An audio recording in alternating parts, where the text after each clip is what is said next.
magacaygu waa Nasr Xaaji Xuseen Ibrahim.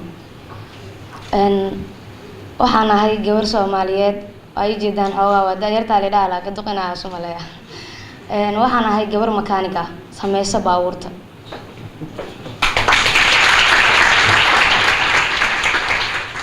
Soomaaliya boqolkiiba 75 waa dhalinyaro. haddana ma haystaan wax shaqo ah. Siiba gabdhaha aad baa loo liidaa.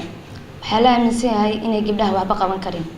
waxaa la aaminsan yahay inay gabdhaha loo dhaliyo kaliya inay guriga joogaan canjeero ay dubaan reer kale maartay guriga ay maamulaan. laakiin sidaad ogtihiin dawladii dhexe ee Soomaaliya markii ay burburtay waxa maanta wax taraayay ay wax qabanay waxay ahaayeen hooyooyin gabdha ayaa wax qabanay. haddii aad laamiga marto waxaad argaysaa gabar sambuus wareejinayso. haddii aad laamiga marto waxaad argaysaa mid shaah karinayso, mid wada xaaqayso, mid wax u qabanayso yahay gadayso. aniga waxaan ku dhashay gobolka Hiiraan magaalada Beledweyne ayaan ku dhashay, aan ku soo barbaaray dugsiga dhexe iyo meesha dugsiga sare ee Muqdisho ayaan ku bartay. inaan makaaniga noqdana waxa igu qasbay waa dan maadaama Soomaaliya boqolkiiba 35 ay tahay dhalinyaro, haddana jaamiciin ay u badan yihiin oo qof aad aragtidba jaamacad ku soo baxay. aniga wax jaamacad ma aan dhigan, laakiin waxaan dhameeyay dugsi sare.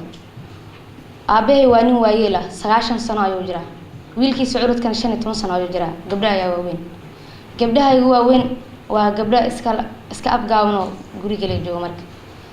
laakiin aniga waa adkeysan waayay noloshayda familkayga ku nool yihiin. waxaan bilaabay inaan wax sameeyo. anigoo 8 sano jiro gelin waxaan baranayay iskuul, gelin waxaan wareejin jiray sambuus. nolosha si walba way ku soo martaa. markii aan xoogaa wax soo kasay waxaan bilaabay inaan shaqooyin raadiyo. beer xataa waa falaanay. beer ayaan soo falay, ma ahan shaqaalinaan geliyay, gacantayda aan ku falay.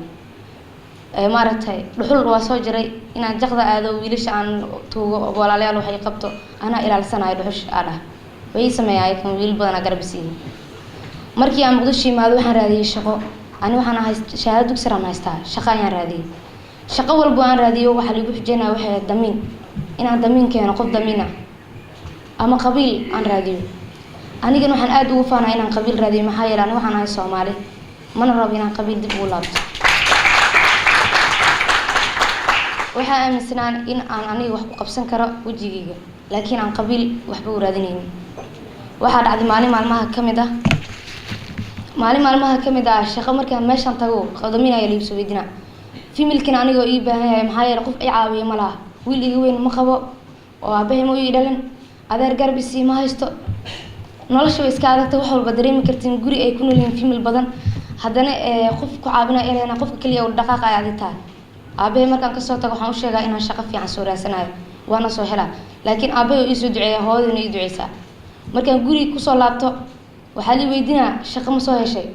mas'uulkii aan u tagay wuxuu soo weydiiyay damiin. waxaan dhahaa aabo waa soo helay laakiin waa lii balamiye maalin kala tagaa. markaas aniga guri aan isku xiraa kaliya ayaan ooyna. waxaan laakiin isbaraa inaan awood leeyahay wax kasta qabsan karo. markii dambe waxaan sameeyay waxa dadka ay la yaabeen. waa baxay garaash ayaan tagay. waa garaash markaa tagtay damiin lagu weydiinayo ilaa gabar shaqaysanayay. garaash ayaan tagay. marka wiil ay waday garaashka ay u geeyay wuxuu dhahay ninkan xoogaa mas'uuliyiinta kala yaqaanay iima geeyin inaan makaani noqonayo, bas wuxuu ii geeyay inaan bas aniga ninka ii baro maadaama nin mas'uul yahay soo mas'uuliyiin kale igu xiro oo shaqo lagu raadiyo. ninka wuxuu dhahay aniga in lagu horta markii hore waa in lagu aaminaa adiga way waxa taa ma la yaqaano ila magaalada in is aaminayna wacdaato. kadib aniga waxaan dhahay way shaqadaada si wuxuu dhahay aniga garaash leeyahay ma garaasha ka shaqeyn kartaa. aan dhahay ragga maxay iga dheeriin inkastoo gabar ahay haddana rag waxay inay dheeriin ma maleynayo waan qaban karaa wax kasta.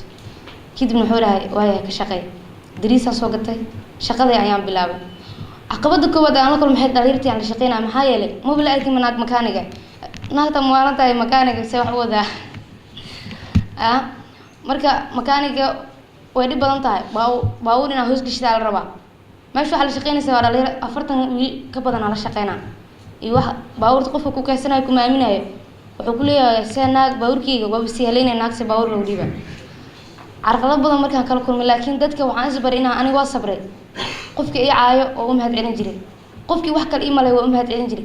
maxaa yeelay gabar ku dhex jirta rag markii arkaan gabrish Soomaaliyeed ama dadka Soomaaliyeed ama waalidiinta Soomaaliyeed waxay aaminayaan inay wax xun tahay, laakiin wax xun ma ahan. maxaa yeelay aniga awoodda gudaheeda ku jirta iyo waxaan rab inaan qabsado ayaa kala weynaa.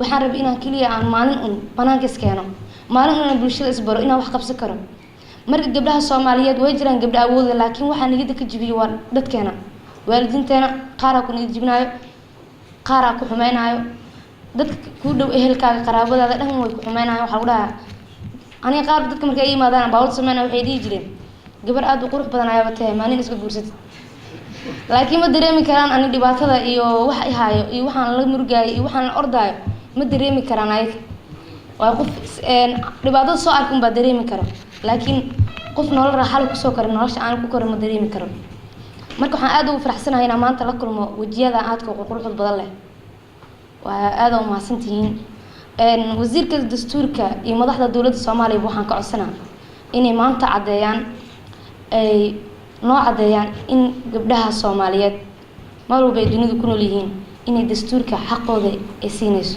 inay xaq ku leeyihiin dastuurka iyo qodobka ay ugu aadan yihiin inay meel cad noo marsiinayso maraba gabar Soomaaliyeed maraba gabar Soomaaliyeed dhibaatadii aan soo arkay waxaan soo maray inay marto mar dambe maxay ilaa gabdhaha Soomaaliyeed waxaan u hay maanta qof u taagan in wax walba uu qabato waxaa jirto kaleenta dadka mas'uuliyiinta markii loo tagay shaqada weydii inay shuruudo badan dadku xiraan waxaan rajeynaa inay shuruudahana gabdhaha ka yareyn doonaan aad ayaad u mahadsantihiin assalaamu calaykum waraxmatullaahi wabarakaatuh